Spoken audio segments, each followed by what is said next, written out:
Break के बाद स्वागत है आप सभी का। आप देख रहे हैं देश दिन भर। मैं हूं आपके साथ कृतिका। दिल्ली में कल एमसीडी चुनाव का रण होने जा रहा है और उम्मीदवारों के ने लोगों से डोर टू डोर संपर्क किया है। बिना किसी शोर के मतदाताओं से आज संपर्क किया गया।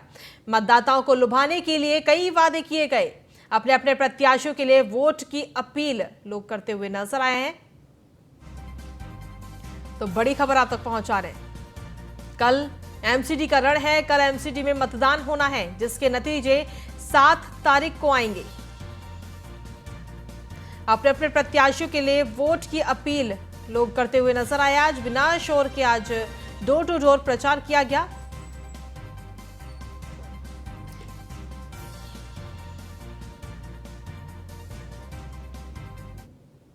वहीं जय सियाराम वाले बयान पर इस वक्त सियासत काफी तेज हो चुकी है। राहुल गांधी के बयान पर केशव प्रसाद मौर्य ने पलटवार किया है। बीजेपी ने जय सियाराम बोलने को विवश किया। ये कांग्रेस विचारधारा की हार है। भगवान श्री राम के अस्तित्व को नकारने वाली कांग्रेस के सांसद श्री राहुल गांधी जी को जय श्री राम ना सही भाजपा ने जय सियाराम बोलने के लिए विवश कर दिया है। यह भाजपा की वैचारिक विजय और कांग्रेसी विचारधारा की हार है। अभी आपसे जय श्री राधा रानी सरकार की और जय श्री कृष्ण भी कहलवाना है।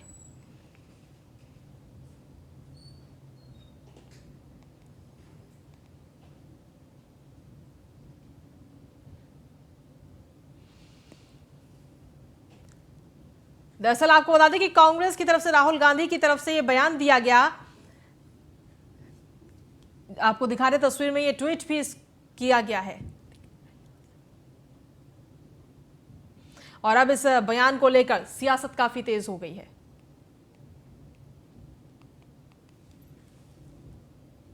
सीता जय राम मतलब क्या?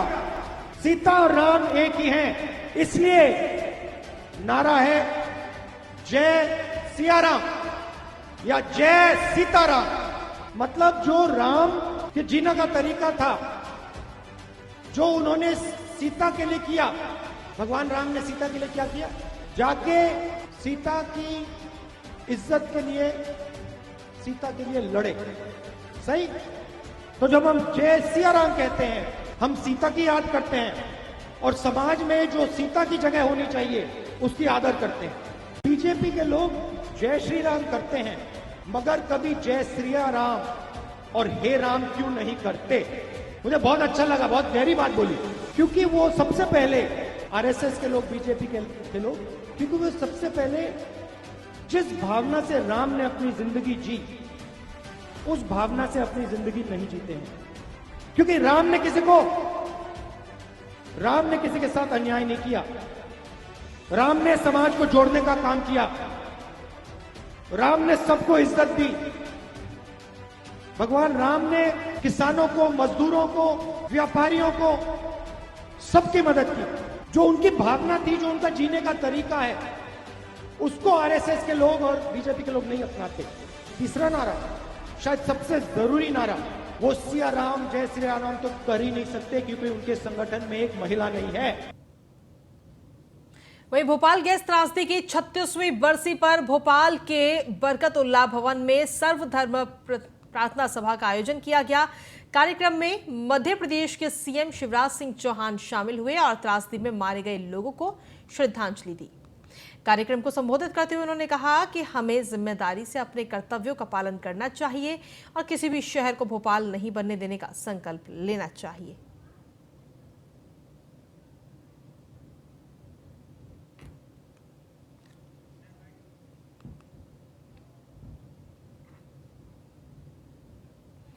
महाराष्ट्र के राज्यपाल की ओर से छत्रपति शिवाजी महाराज पर किए गए टिप्पणी को लेकर अब राज्य भर में राज्यपाल भगत सिंह कोश्यारी के खिलाफ विरोध प्रदर्शन किया जा रहा है। इसी बीच राष्ट्रवादी कांग्रेस पार्टी चेतावनी देते हुए कहा कि राज्यपाल को पुणे में पैर नहीं रखने देंगे। वहीं स्वराज्य पार्टी द्वारा राज्यपाल के काफिले को काले झंडे दिखाकर विरोध जताया गया।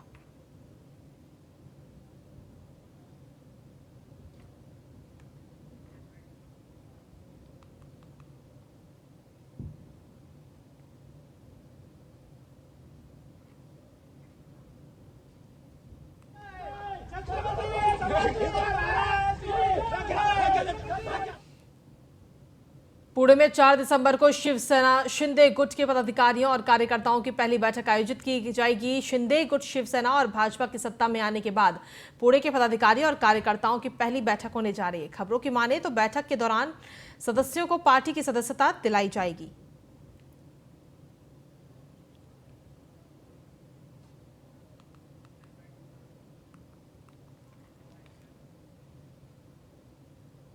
लातूर से तिरुपति की ओर जाने वाले यात्रियों की सुविधा को ध्यान में रखते हुए सांसद श्रृंगारे लातूर तिरुपति विशेष रेल की मांग की गई थी, जिसे अब रेल मंत्री अश्विनी वैष्णव ने स्वीकार कर लिया है। केंद्रीय रेल राज्य मंत्री ने मामले की जानकारी देते हुए बताया कि जल्द ही लातूर से तिरुपति के लिए विशेष रेल यात्रा शुरू की जाएगी।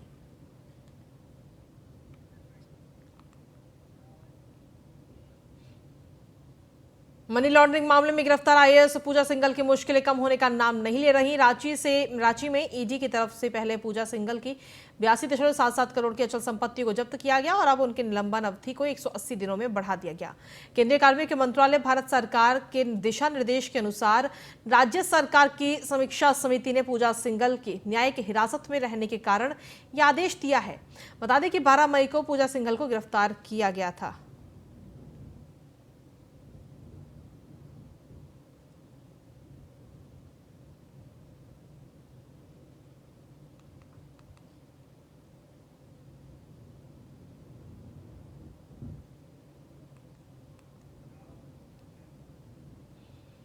विश्व दिव्यांगता दिवस के अवसर पर रांची में विशेष कार्यक्रम का आयोजन किया गया। कार्यक्रम में झारखंड सरकार के मंत्री जोबा मांझी बतौर मुख्य अतिथि शामिल हुए। कार्यक्रम को संबोधित करते हुए उन्होंने बताया कि दिव्यांगजनों के सर्वांगीण विकास के लिए सरकार की ओर से कई कल्याणकारी योजनाएं चलाई जा रही हैं। सरकार की सर्वजन पेंशन योजना में दिव्यांगजनों को भी शामिल किया है, जिन्हें हर महीने 1000 रुपए बतौर पेंशन दिए जाएंगे।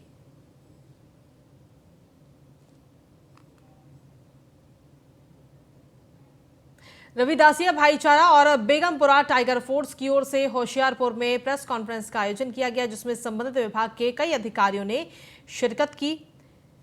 प्रेस कॉन्फ्रेंस की जानकारी देते हुए बेगमपुरा टाइगर फोर्स के पंजाब प्रधान ताराचंद ने बताया कि गुरु रविदास जी के प्रकाश पर्व के संबंध में जो ट्रेन बनारस के अलग अलग राज्यों से यात्रियों को लेकर जानी थी, उन्हें केंद्र सरकार द्वारा रद्द कर दिया गया है, जिसके चलते काशी बनारस को जाने वाली समूह संगत में भारी रोष देखने को मिल रहा है। सरकार से अपनी मांग करते हुए उन्होंने कहा कि इस ट्रेन को फिर से चालू किया जाए।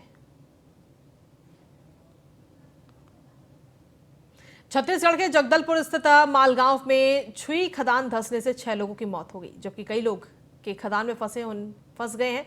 मामले की सूचना मिलते ही मौके पर पहुंची रेस्क्यू टीम ने बचाव कार्य के तहत 2 लोगों को बाहर निकाला, जबकि कई लोगों के अभी भी खदान में फंसे होने की आशंका जताई जा रही है।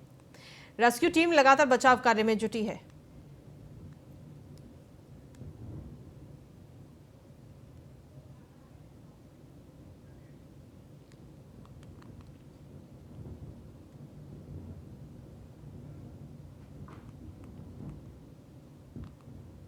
विश्व दिव्यांग दिवस के अवसर पर सासाराम में दिव्यांग अधिकार सम्मेलन का आयोजन किया गया। कार्यक्रम के जरिए दिव्यांगजनों ने जिला प्रशासन को अपनी विभिन्न मांगों का ज्ञापन सौंपा। मामले की जानकारी देते हुए जिला सचिव राजेश कुमार गुप्ता ने बताया कि सासाराम के पोस्ट ऑफिस चौराहे पर दिव्यांगजनों की ओर से सत्याग्रह का आयोजन किया गया, जिसमें अधिनियम 2016 के तहत दिव्यांगों ने अपनी मांगों को रखा।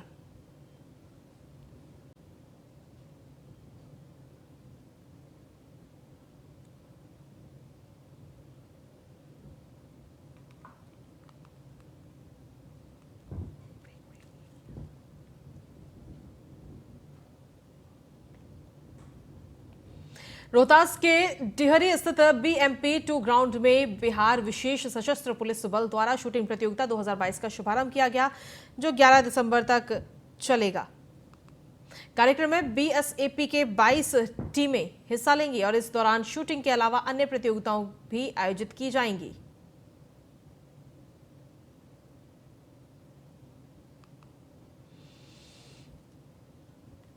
कटिहार में चोरी की घटनाओं को अंजाम देने वाले गिरोह का खुलासा करते हुए पुलिस ने 9 लोगों को गिरफ्तार किया है।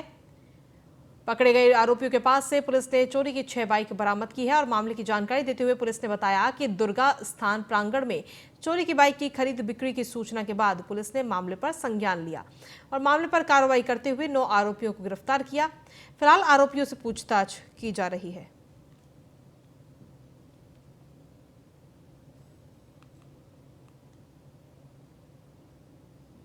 बिहार सरकार के ग्रामीण विकास मंत्री श्रवण कुमार नालंदा पहुंचे, जहां उन्होंने सांसद कौशलेंद्र कुमार के साथ नूरसराय में 8 लाख की लागत से बने पीसीसी सड़क का उद्घाटन किया। कार्यक्रम को संबोधित करते हुए उन्होंने बताया कि सीएम नीतीश कुमार के नेतृत्व में बिहार के गांव अब स्मार्ट बन रहे हैं। गांवों को शहरों से भी सुंदर बनाया जा रहा है और सरकार किसानों के प्रति संवेदनशील है और उनके लिए लगातार काम कर रही है।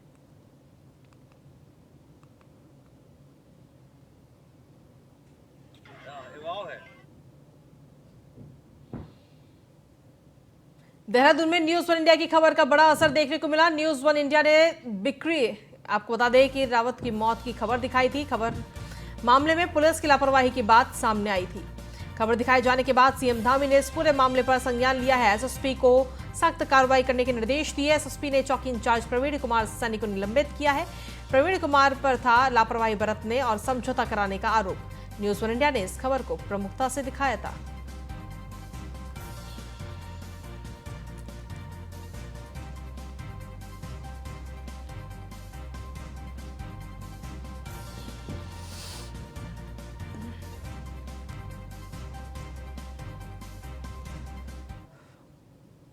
देहरादून में कुछ युवक चमोली के निवासी विपिन रावत के सर पर डंडे से प्रहार किया गया था, जिसके बाद इलाज के दौरान युवक की मौत हो गई थी। युवक की मौत के बाद सरकार ने मामले पर संज्ञान लिया और मामले में लापरवाही बरतने वाले आरोपी पुलिसकर्मी को निलंबित कर दिया है।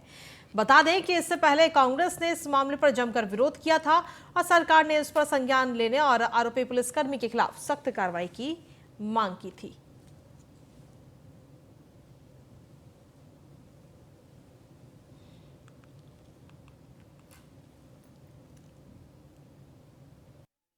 के ऊपर आक्रमण होता है। कुछ अनजान लोग आके बेसबॉल के बैट से इससे उसकी पिटाई करते हैं। रिपोर्ट होती है, थाना इंचार्ज लगातार लड़के के पिता पे दबाव डाल रहा होता है कि आप कंप्रोमाइज़ कर लीजिए, लेकिन बहुत बुरी हालत थी, इनने कंप्रोमाइज़ नहीं किया।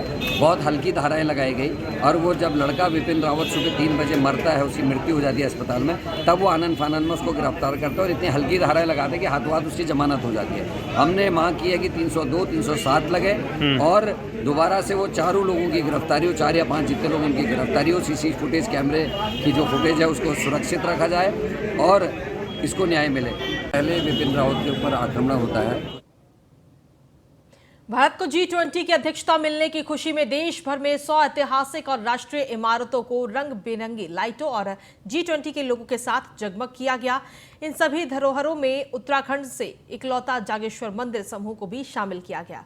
बता दें कि मंदिर समूह में G20 का डिजिटल लोगो भी लगाया गया है। ये इमारतें अगले 1 हफ्ते तक सतरंगी लाइटों के साथ चमकती हुई नजर आएंगी। मंदिर के पुजारियों और स्थानीय लोगों में भी खुशी का माहौल है और इसके लिए पुजारियों ने भारत सरकार का आभार व्यक्त किया है।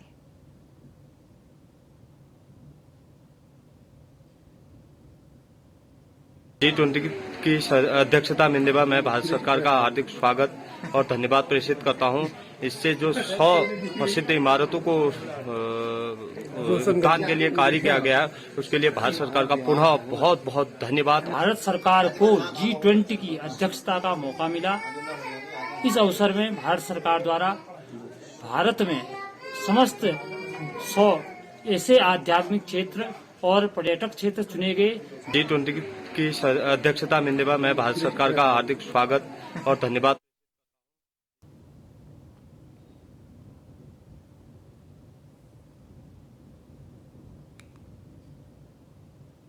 वहीं देहरादून में सीएम पुष्कर सिंह धामी विश्व दिव्यांग दिवस के अवसर पर आयोजित कार्यक्रम में पहुंचे, जहां उन्होंने दिव्यांगों को प्रशस्ति पत्र और पुरस्कार देकर वितरित किया।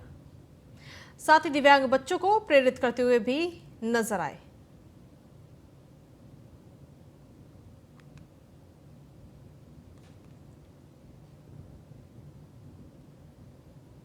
देहरादून के राजभवन में आयोजित सम्मान समारोह कार्यक्रम में सीएम पुष्कर सिंह धामी ने शिरकत की, जहां उन्होंने कहा कि नए अधिकारी अपने क्षेत्र में बेहतर कार्य कर रहे हैं। 2013 और 2014 में जो भर्ती घोटाले किए गए उन पर कार्रवाई की जा रही है। हमारी सरकार में किसी भी आरोपी को बख्शा नहीं जाएगा। सरकार पारदर्शी तरीके से भर्ती प्रक्रिया को आगे बढ़ा रही है।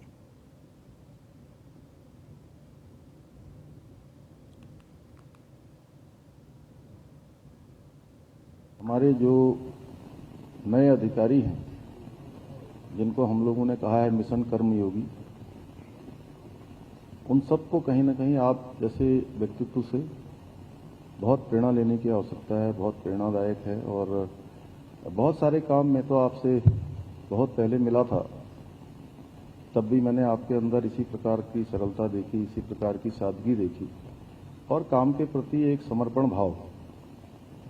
और दूसरा, अभी जब हम लोगों ने पिछले वर्ष लोक सेवा आयोग का चयन हो रहा था, उसमें चूंकि उस चयन में आप ही का चयन हुआ, वो आपकी योग्यता थी। इतने सारे बुद्धिजीवी लोग और जो सब जगह पहुंचते हैं, एक एक आदमी 1-1 लाख के बराबर यहाँ पर बैठा है। आपको मैं स्पष्ट कर दूं कि ये भर्ती में जो घपले घोटाले हैं, ये 2014-15 से हो रहे थे और हर बार इनकी शिकायत हो रही थी। भट्ट जी ना, हर बार शिकायत हो रही थी। करते हैं जी बिल्कुल। और राजीव, अगर मैं कागजों की बात करूं तो कागजों पर कितना विकास दिखाया जाता है? कागजों की बात करें तो नगर निगम है झांसी, बहुत बड़ा क्षेत्र है, 60 वार्ड है और जहां मऊरानीपुर में 27 वार्ड है, तो यहाँ पर काफी पैसा आता है। आपको बता दें, बहुत बड़ी जगह है, काफी पैसा आता है। झांसी की बात करें तो झांसी में बुंदेलखंड के सबसे ज्यादा हॉस्पिटल है, तो ऐसे में यहाँ पर व्यापार भी काफी होता है। बड़ी सबसे बड़ा यहाँ पर रेलवे स्टेशन भी है, लोगों का आना जाना भी है। तो ये जो मान लें कि एक तरीके से केंद्र है बुंदेलखंड का, तो यहाँ पर लोग बाग काफी संख्या में आते हैं। व्यापार के लिए भी बड़ा क्षेत्र है। लेकिन आपको बता दें कि जिस तरीके से पैसा आता है, उस तरीके से यहाँ का जो विकास है वो दिखाई नहीं दे रहा है। केवल कुछ जगहों पर, जैसे स्टैंड या फिर रेलवे स्टेशन या फिर जो मुख्य जगह है, उन पर तो विकास थोड़ी बहुत देखने को मिलता है। जिस तरीके से पिछले साल प्रधानमंत्री जी जलसा महोत्सव के दौरान झांसी आए थे, उस समय करोड़ों रुपए यहाँ पर लगाया गया था साजो सज्जा में, और ये नगर निगम के द्वारा भी करोड़ों रुपए का खर्चा किया गया था। लेकिन वो धीरे धीरे सब जो है आज सामने नहीं दिखाई दे रहा है।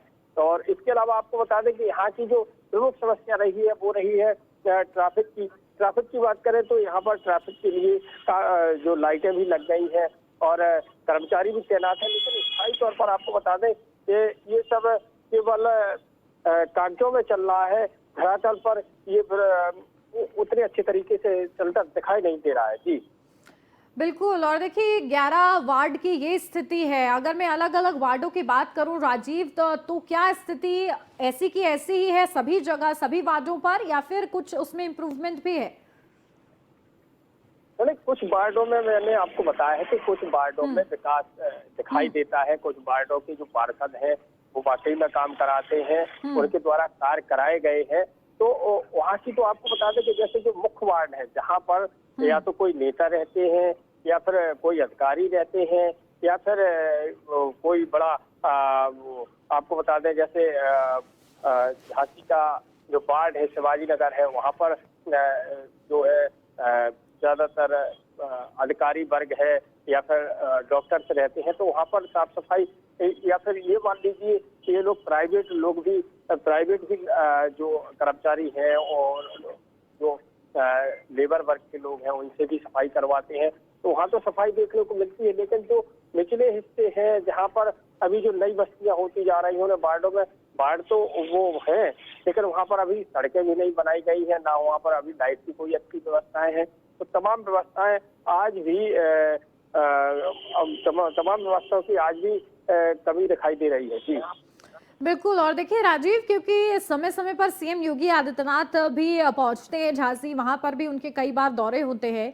इस दौरान कहीं ना कहीं देखिए कोशिश ये रहती है, जब अलग जिलों की भी अगर मैं बात करूं तो जैसे ही सीएम योगी आदित्यनाथ का दौरा होता है, जिलों को पूरी तरीके से सजा दिया जाता है, सुरक्षा वहां पर चाक चौबंद रहती है और पूरी तरीके से अमली जामा पहनाने का काम किया जाता है। तो सीएम के दौरे के दौरान अधिकारी मुस्तैद दिखते हैं, वार्ड तब कुछ बेहतर हो पाते हैं। जी बिल्कुल। अभी कुछ समय पहले सीएम योगी आदित्यनाथ आए थे तो उस समय झांसी को सजाया गया था, पूरी तरीके से रंग रोगन किया गया था, सड़कों को साफ सुथरा किया गया था और जो गड्ढे थे वो भी भर दिए गए थे। लेकिन उनके जाने के बाद मैं आपको बात करूं, जो ग्वालियर रोड है, यहाँ एलाइट से ग्वालियर रोड के लिए जाते हैं तो कहीं जो उनके आने के समय पर गिट्टी भरी गई थी वो गिट्टी जस के तस पड़ी हुई है। आपको बता दें कि वो गिट्टी में इतना जो डामरीकरण किया गया था उनमें इतनी अच्छी क्वालिटी नहीं थी।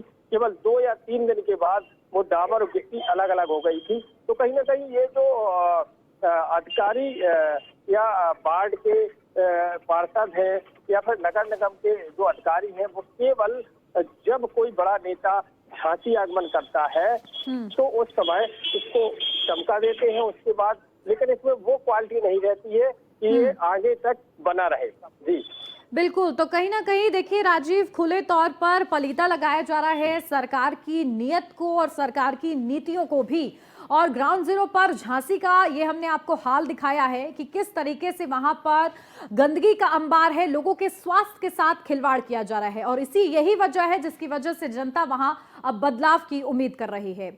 इसी के साथ इस बुलेटिन में फिलहाल बस इतना ही। खबरों का सिलसिला आगे भी जारी है, अब बने रहिए न्यूज़ 1 इंडिया के साथ।